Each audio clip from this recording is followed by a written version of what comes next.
जय गुरुदेव. सहज जीवन भाग क्रमांक 22 शोध मनाचा हा विषय आपण गीतेच्या माध्यमातून श्रीमद भागवताच्या माध्यमातून समजून घेण्याचा आपण प्रयत्न करतो आहोत. जो अध्यात्मशास्त्रामध्ये या प्रकृतीबद्दल, पुरुषाबद्दल, मनाबद्दल, इंद्रियांच्याबद्दल या माध्यमातून स्वतःला समजून घेण्याचा एक प्रयत्न त्यामध्ये सांगितलेला आहे आणि तो सत्य आहे.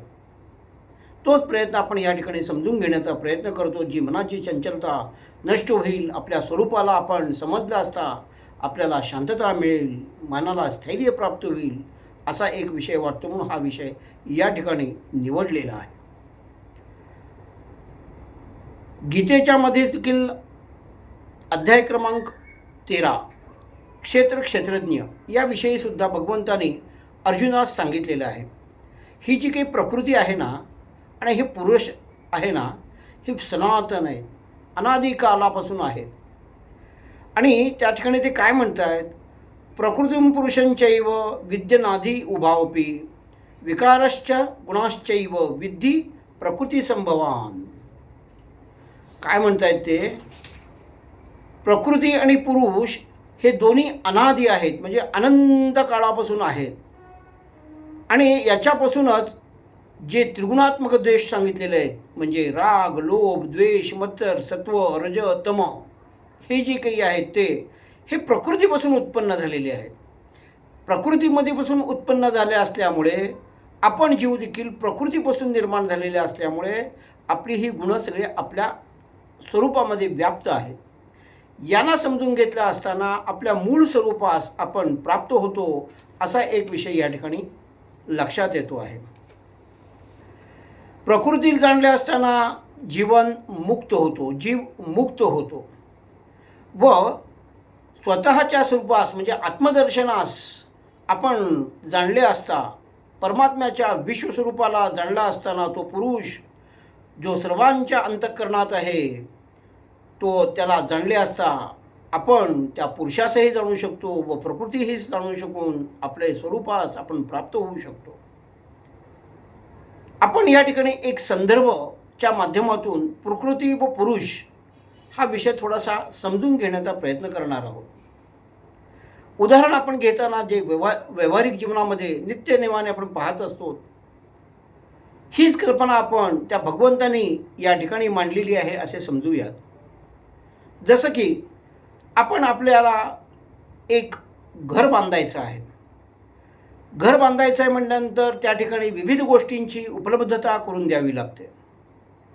ही जे काही उपलब्धता, हे पदार्थ जे आहेत ते एकमेकांमधून मिसळल्याशिवाय दुसऱ्या गोष्टीची उत्पत्ती होत नाही आहे. हाच आधार या पंचमहाभूतात्मक असणाऱ्या गोष्टींच्यापासून त्या पुरुषाने म्हणजे त्या परमात्म्याने ही सृष्टीची रचना केलेली आहे.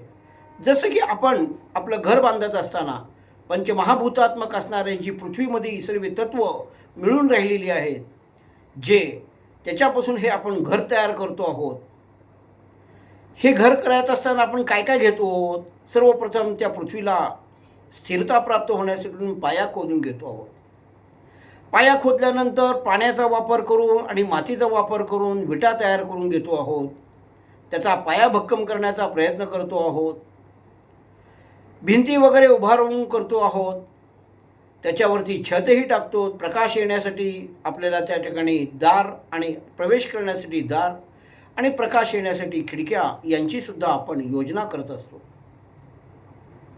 आपलं शरीर ज्या पद्धतीने शरीरावर ज्याप्रमाणे त्वचा लागलेली आहे, त्याचप्रमाणे हे आपले शरीर आपलं जे घर बांधलं आहे त्याला त्वचेच्या स्वरूपामध्ये येण्यासाठी त्याला प्लास्टरही करत असतो आपण, जेणेकरून ते सुरक्षित राहावं.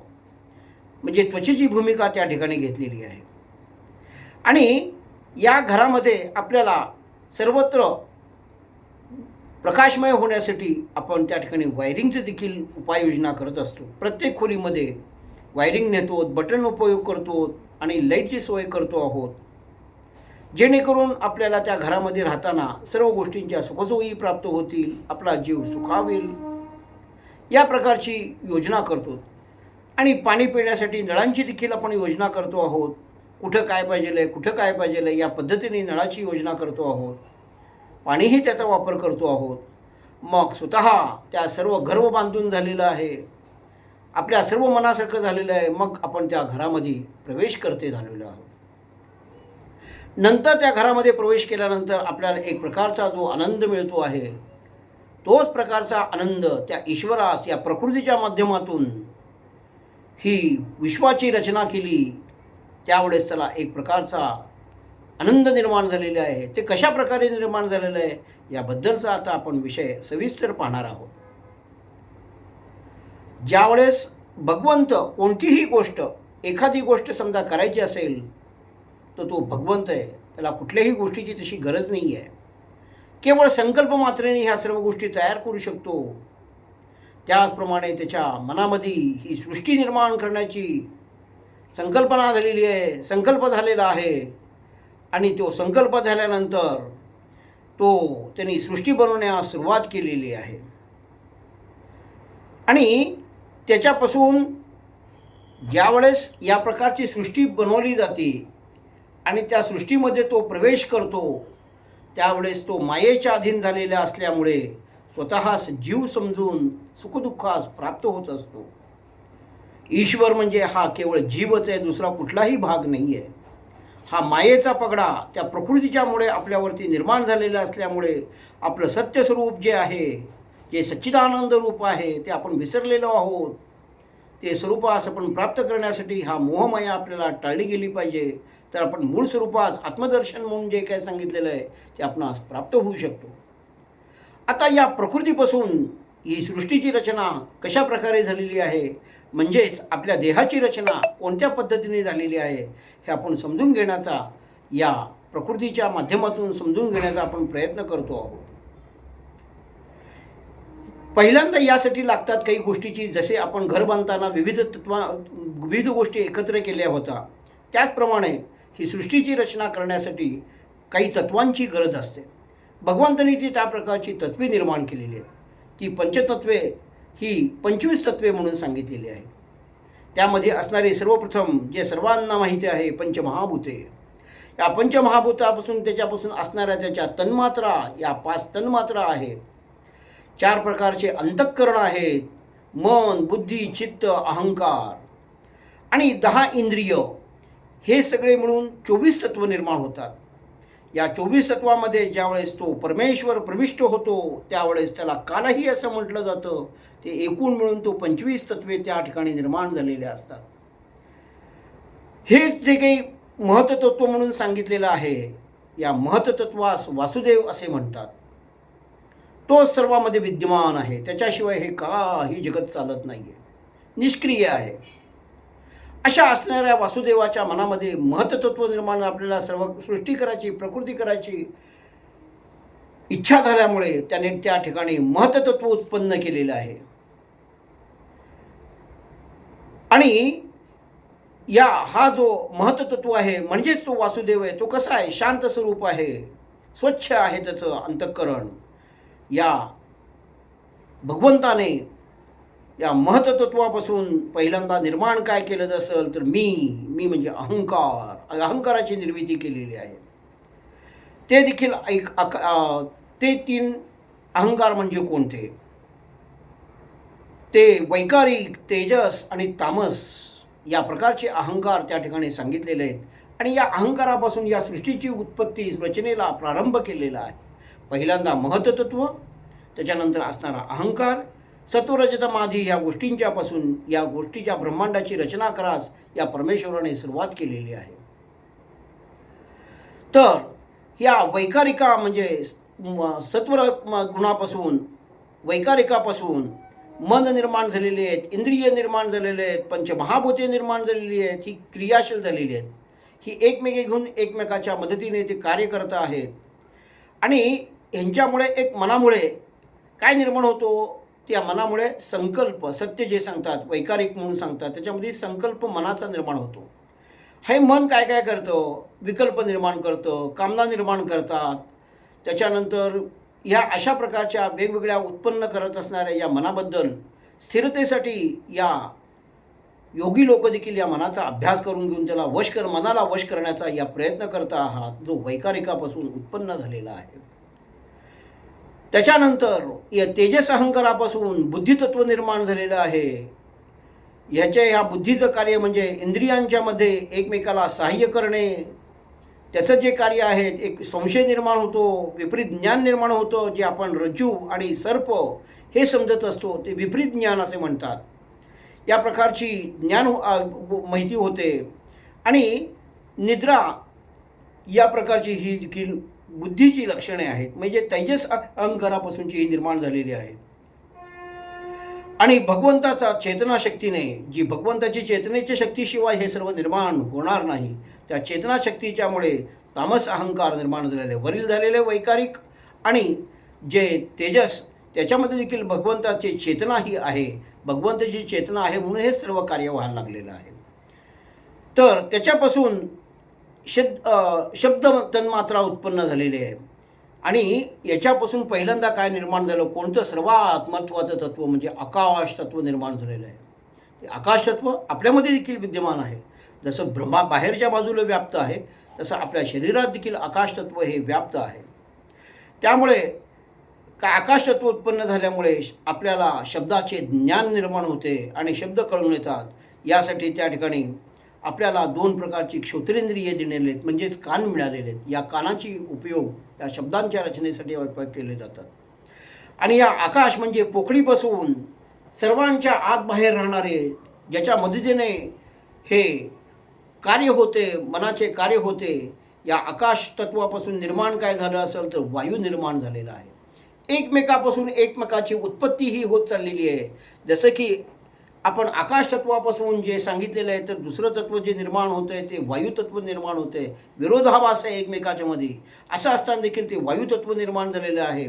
या वायुतत्वाचा अनुभव आपण कोणत्या प्रकारे करतो वायू, तर तो आपल्याला ही त्वचेच्या माध्यमातून आपल्याला उष्णतेचा जाणीव होते. त्याच्याप्रमाणे थंडपणा हा जाणवतो. आणि त्याप्रमाणे सृष्टीमध्ये असणारे जी विविध झाडे वगैरे हलताना ह्या गोष्टीचा अनुभव आपल्याला होतो. आणि तो आपल्याला गंध म्हणून सांगितलेला आहे वास, हा वास केवळ त्या वायूच्या वाहण्याने हा आपल्याला कळत असतो. अशा प्रकारचे हे दुसरं तत्व निर्माण झालेलं आहे. आणि हे वायुतत्व निर्माण झाल्यानंतर या वायुतत्वापासून निर्माण काय झालं तर तेज निर्माण झालेलं आहे, म्हणजे अग्नी निर्माण झालेला आहे. वायूपासून अग्नी निर्माण झालेला आहे. आणि यांच्या कार्यामुळे काय झालेलं आहे तर नेत्र निर्माण झालेलं आहे. या नेत्राच्या देवता जर कोण असेल तर ते भगवान साक्षात सूर्यनारायण ही यांची अधिष्ठित देवता आहे. त्या क्षणी असणाऱ्या जसे श्रोत्रेंद्रियाच्या देखील त्या ठिकाणी देवतांची योजना केलेली आहे. डोळे पाहण्यासाठी देखील सूर्याची उपयुक्तता त्या ठिकाणी धरलेली आहे. आणि या तेजासापासून पहिल्यांदा दुसरं कोण निर्माण झालं तर पाणी निर्माण झालेलं आहे. हे पाणी निर्माण झालेलं आहे. यापासून काय झालं, हे पाण्याचा उपयोग आपल्याला किंवा रसनेंद्रियाच्या बाबतीत आपण कशाच्याद्वारे अनुभव करू शकतो, हा अनुभव जिभेच्याद्वारे करू शकतो. आंबट, तुरट, खारट, गोड वगैरे हे जे काही रसनेंद्रियाच्या माध्यम जर कोण असेल तर ही जीभ आहे. जिभेच्या माध्यमातून आपण या गोष्टीचा अनुभव करू शकतो. आणि या पाण्यापासून जर सन्मान निर्माण काय झालं असेल तर ज्याच्यावरती आपण राहतो आहोत, ज्याच्यासाठी आपल्याला या भगवंताने रचना केलेली आहे, ही पृथ्वी तत्व निर्माण केलेलं आहे. या पृथ्वीमध्ये हे सर्व तत्व मिसळून राहिलेली आहेत. या पृथ्वीपासून निर्माण काय झालेलं आहे तर मिश्रवास ऐकून निर्माण होतो, दुर्गंध येते, मृदू होतं, तीव्र होतं, आंबट प्रकारचा वास निर्माण होतो. आणि याप्रमाणे आपल्याला आकाश तत्वामुळे विशेष गुण शब्द यामुळे कानास ऐकू येते. आता एक एक तत्वाचा आपण विचार करणार आहोत. आकाशाच्यामुळे शब्द निर्माण झाले, शब्दामुळे आकाश निर्माण झालेलं आहे, त्यामुळे आपल्याला ऐकू येतं, हे श्रवणेंद्रियाचा उपयोग झाला. तेजाच्यामुळे काय निर्माण झालं, आपल्याला डोळे निर्माण झाले, ते आपण सगळं जग पाहू शकतो. आणि त्याचा देवता कोण असेल तर सूर्यनारायण आहे. पाण्याचा विशेष गुणधर्म हा रसनेंद्रिय आहे, अर्थात त्याचा उपयोग करण्यासाठी आपण असं जीभ निर्माण करून दिलेली आहे. पृथ्वीचा जो असणारा विशेष गुण हा गंध होय, त्याच्यासाठी आपल्याला हे नाक निर्माण करून दिलेले आहेत. हे सर्व गुणधर्म आपल्या ह्या पृथ्वीमध्ये आढळतात. आणि ह्या पंचमहाभूतात्मक असणाऱ्या गोष्टींच्यामुळे आपल्या शरीराची रचना ही होत असते. आणि ह्या भगवंतांनी ह्या प्रकारची सर्व प्रकारची रचना केलेली आहे. एवढं करून देखील त्याच्या देवता देखील त्या ठिकाणी निर्माण करून ठेवलेले आहेत, परंतु त्या ठिकाणी कोणत्याही प्रकारची हालचाल ही दिसत नाही आहे. सगळे निर्माण झालेले आहेत, सगळे निर्माण झाले आहेत, पण फक्त पडून निर्माण राहिलेले आहेत. हे बघितल्यानंतर भगवंतांनी काय केले की या तत्वामध्ये आपला प्रवेश करता झालेले आहेत. आणि यामुळे काय केलं, स्वतः पहिल्यांदा त्या ठिकाणी एक मोठं अंड निर्माण केलं.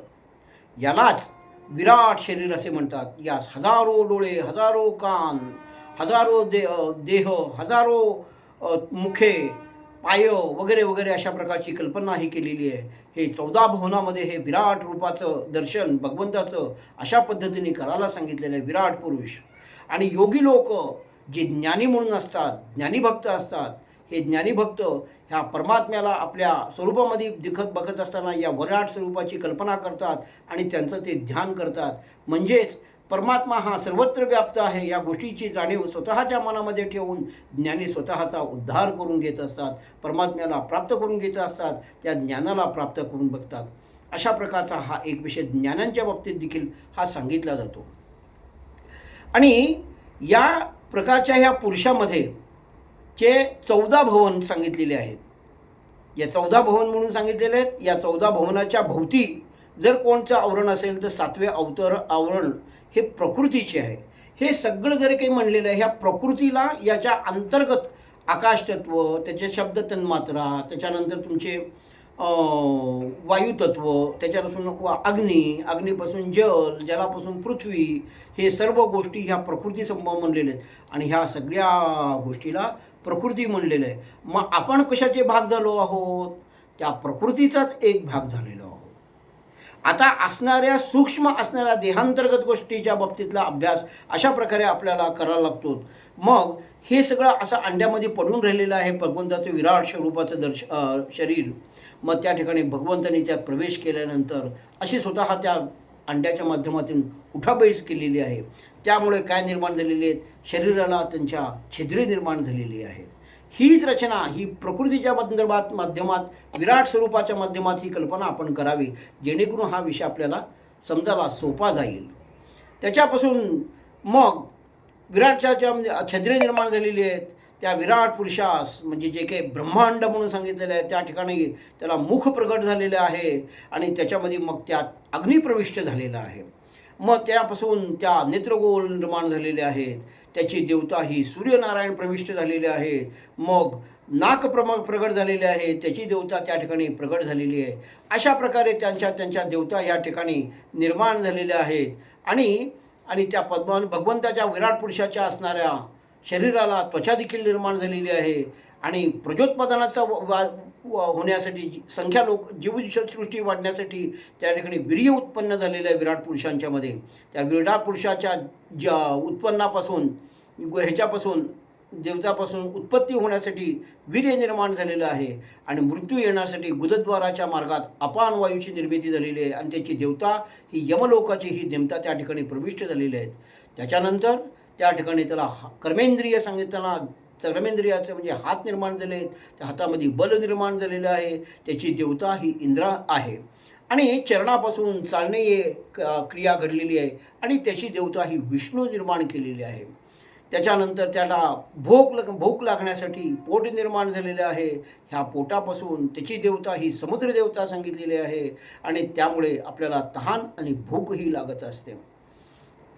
आणि यापासून जे काही सांगितलेलं आहे हृदय निर्माण झालेले आहे. हृदय निर्माण झाले, ह्याच्यापासून मनाची उत्पत्ती झालेली आहे. ज्या सर्वांचा विषय जो आपण घेतलेला आहे शोध मनाचा असताना हे विषय हृदयापर्यंत येऊन ठेपलेले आहेत. या हृदयापासून मनाची निर्मिती झालेली आहे. हे मन ज्यावेळेस मन निर्माण झालेलं आहे आणि त्याच्यापासून त्याची देवता ही हृदयापासून ब्रह्मदेव प्रकट झालेले आहेत. आणि अहंकारापासून रुद्रदेवता जी मृत्यूदेवता सांगितली ती प्रकट झालेली आहे. अशा प्रकारचे विविध प्रकारच्या देवतांची विराट पुरुषामध्ये निर्माण केलेले आहेत. एवढं सगळं झालं असताना सुद्धा त्या ठिकाणी असणारा हा विराट पुरुष म्हणजे क्षेत्र हे जागृत झालेले नाही आहे.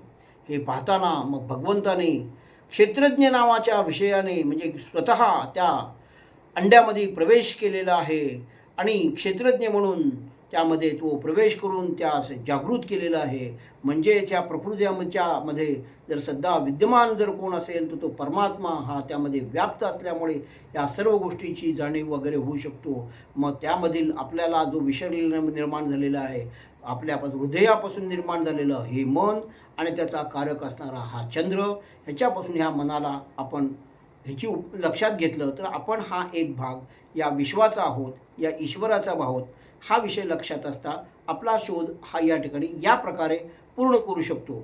पुढील असणारा जो विषय आहे ह्याच्यावरती कशा पद्धतीने कुठल्या कुठल्या पद्धतीने आपण त्याची उपासना केली गेली असता आपल्याला त्या स्वरूपाची प्राप्ती होऊ शकते, याबद्दलचा उर्वरित भाग हा आपण उद्याच्या भागामध्ये पाहणार आहोत.